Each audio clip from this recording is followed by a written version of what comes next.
Bienvenue à ce numéro du Journal des Journaux paru du 19 au 25 avril 2021. Un numéro que nous entamons avec le rapport général 2020 de la Cour des comptes. À cet effet, un système de connivence entre président du conseil d'administration et directeur général mis à nu titre à sa une hebdomadaire La Roue de l'Histoire, qui constate qu'une fois de plus, le rapport général public de la Cour des comptes révèle des graves anomalies sur la gestion des sociétés d'État ainsi que la gouvernance administrative de certaines entités de l'État. L'aspect le plus scandaleux dans le rapport général 2020, selon le journal, est ce système de connivence entre les conseils d'administration de certaines entreprises, ou du moins leurs présidents et les directeurs généraux des sociétés. On a l'impression qu'il y a une entente préalable entre les deux responsables qui se font plein les poches à travers l'octroi irrégulier d'indemnités diverses. D'après l'hebdomadaire qui renchérit, le directeur général offre une sorte de tais-toi au PCA ou aux membres du conseil d'administration et en contrepartie, le conseil d'administration approuve les avantages les plus faramineux au directeur général. La Cour des comptes a formulé par rapport à ces pratiques malsaines de fortes recommandations qui doivent être suivies par les autorités compétentes afin d'assainir à jamais la gestion des entreprises publiques selon la roue de l'histoire. Rapport de la Cour des comptes, silence assourdissant autour d'un scandale financier, titre pour sa part l'hebdomadaire satirique Le Canard en furie, qui nous apprend que la Sonidep, la Nigélec, Niger Télécom, la CNSS ont toutes été épinglées, qui pour des libéralités octroyées à des responsables sans aucune base légale, qui pour des dépenses sans lien avec l'objet social des sociétés, etc.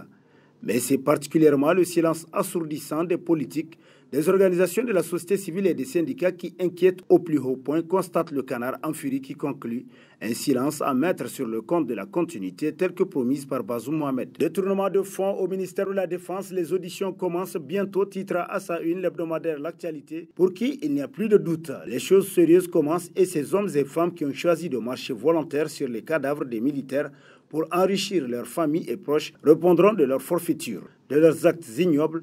C'est la décision prise par le nouveau président de la République conformément à son programme de campagne. Les auditions de ces personnes commencent dans quelques jours et parmi elles des grosses surprises, de l'inattendu dans le rang du principal parti au pouvoir, le PNDS, d'après le journal qui poursuit. Dans cette liste figure une brave et courageuse femme cette fois-ci, vivant à Niamey, que tout le monde connaît pour sa proximité avec l'ancien président de la République, Issoufou Mahamadou. Les trois autres grandes figures constituent les pions du PNDS. Trois autres grands commerçants sont concernés par cette liste protégée et qui sera publique au grand bonheur de la bonne gouvernance. En tout cas, dans quelques jours, le fameux système de ce réseau méticuleux de prédation, de dilapidation que le régime de Issoufou Mahamadou avait mis en place pour commettre de telles gaffes et injustices à l'égard du peuple sera dévoilé au grand public, conclut L'Actualité. Non-installation des conseils municipaux vers une saisine de la Alcia pour tentative de corruption. Titre dans la rubrique, on en parle de sa parution en date du 21 avril, le quotidien privé L'Enquêteur, qui constate que près de 3 mois après la proclamation par les tribunaux de grande instance de ces résultats, les nouveaux conseils municipaux ne sont toujours pas installés. Pourtant, l'article 37 de l'ordonnance numéro 2010-54 du 17 septembre 2010 portant code de collectivité territoriale dispose très clairement que le mandat de conseiller municipal prend effet à compter de la date de la proclamation des résultats définitifs des élections. Pourquoi le gouvernement PNDS tarde-t-il à installer ces conseils municipaux ? Se demande le quotidien qui rappelle que dans une de ses parutions, il a rapporté des tentatives tous azimuts d'achat de conscience de conseillers élus de l'opposition par le PNDS au fin de se constituer une majorité en prélude à l'installation des conseils devenus inéluctables. Parmi les corrupteurs se trouve-t-il l'homme qui était au cœur de la sortie frauduleuse de la somme de 200 millions de francs du trésor public? Se demande le journal qui nous apprend que ces conseillers qui ont refusé de troquer leurs âmes contre de l'argent et ou du bien matériel envisagent aujourd'hui de porter l'affaire devant la Alcia. Ils ont pleine conscience qu'ils ont un devoir de redevabilité vis-à-vis de leurs électeurs. Un bel exemple de comportement citoyen, conclut L'Enquêteur. Cadre d'action Debout Niger Debout, coordination nationale, communiqué de presse relatif à la détention du défenseur des droits humains, M. Jibrilla Anassa, titre dans ses colonnes l'hebdomadaire Le Courrier, qui nous apprend que de sa garde à vue à la police judiciaire en passant par Koutoukale, la maison d'arrêt la plus sécurisée du pays, où il est actuellement incarcéré, ni sa femme, ses enfants, ses parents, encore moins ses amis et connaissances n'ont pu accéder à lui, malgré toutes les tentatives qui sont restées infructueuses dans un pays qui se dit respectueux des droits humains et toute liberté fondamentale. Cet acte ignoble d'un autre âge vis-à-vis de la famille est contraire à toutes les conventions nationales et internationales relatives à la protection et la promotion des valeurs et libertés humaines ratifiées par le Niger selon le journal qui poursuit.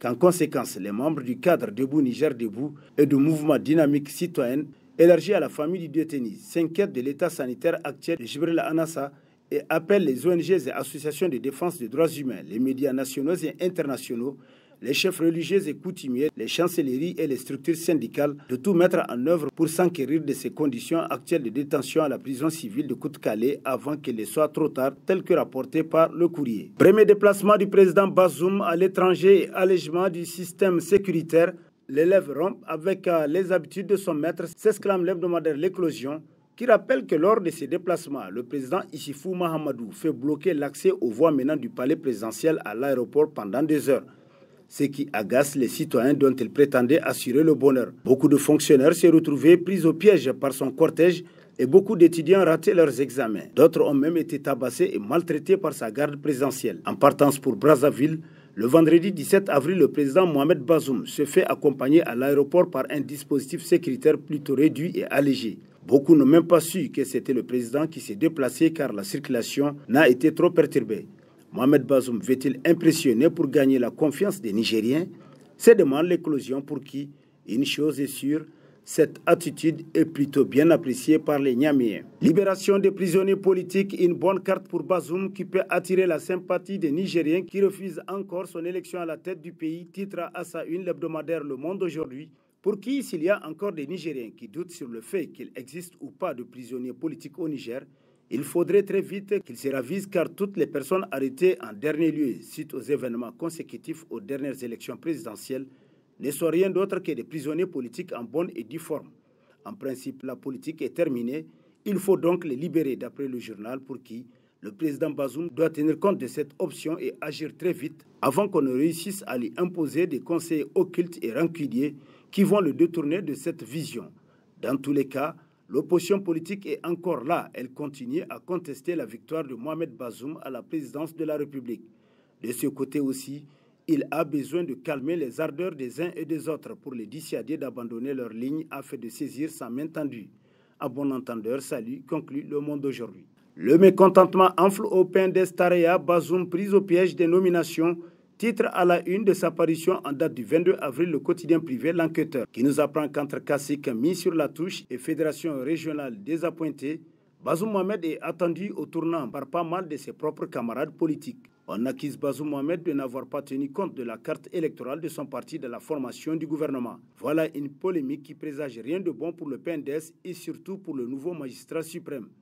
Le nouveau chef de l'État qui a souffert d'attaques portant sur ses origines ethniques durant la campagne électorale se serait bien passé de ce régionalisme nauséeux érigé en argument politique par certains militants du PNDS. Bazoum Mohamed, qui rêve d'un projet républicain pour faire émerger des citoyens égaux en droit et en devoir, est déjà confronté à un gros écueil. Réussira-t-il à aplanir ces différends naissants au sein de sa famille politique? Se demande l'enquêteur pour qui c'est toute la question. Déclaration de l'opposition politique, la CAP 2021 s'enfonce dans son sommet dogmatique, s'exclame à sa une Niger Inter Hebdo qui rappelle qu'au lendemain du drame qui a endeuillé de nombreuses familles suite à l'incendie qui a ravagé l'école Pays-Bas et causé la mort d'une vingtaine d'enfants, la CAP 2021 a rendu publique une déclaration dans laquelle, selon la coalition, le drame survenu à l'école Pays-Bas n'a d'autre cause que la situation chaotique que vit notre pays depuis 10 longues années. Selon toute vraisemblance, l'ombre de l'ex-président Issoufou plane toujours sur toutes les initiatives de notre opposition d'après le journal qui constate plus loin que tout en réaffirmant son soutien à Mahaman Ousmane. La coalition rappelle à ses militants le respect du mot d'ordre de ces derniers quant à leur participation active dans la résistance démocratique, républicaine et citoyenne contre le vol électoral sur toute l'étendue du territoire national jusqu'à son investiture. Comme quoi, il est aussi permis de rêver, même à l'état de veille, conclut Niger Inter Hebdo. Décès du président tchadien Idriss Déby, ces défis qui interpellent la sous-région s'exclament dans ses colonnes l'hebdomadaire Le Nouveau Républicain, qui constate qu'à peine réélu le 11 avril avec près de 80% des voix, le nouveau maréchal du Tchad a été tué lors de combats opposant son armée à des colonnes rebelles venues de Libye selon un communiqué de l'armée tchadienne. Idriss Déby a eu la mort qu'il souhaitait, lui qui se définissait comme un guerrier. Il est tombé au combat face à une énième rébellion, selon le journal qui poursuit. La suspension des institutions en place, même si elle peut se comprendre dans le seul objectif de stabilité, risque d'éloigner un peu plus la société civile de la junte au pouvoir. Pendant ce temps, le Front pour l'alternance et la concorde au Tchad, dans le combat contre lequel Idriss Déby est mort, risque très vite de revenir à la charge. Bref, la mort au champ d'honneur à 68 ans du président tchadien soulève des défis qui interpellent autant le Tchad et l'Afrique que la France et les Européens, conclut le nouveau républicain. Et sur ce, prend fin le présent numéro de la revue de presse. Prochain rendez-vous, plaise à Dieu dans une semaine, avec toujours la même passion de vous servir. Bonne lecture et au revoir.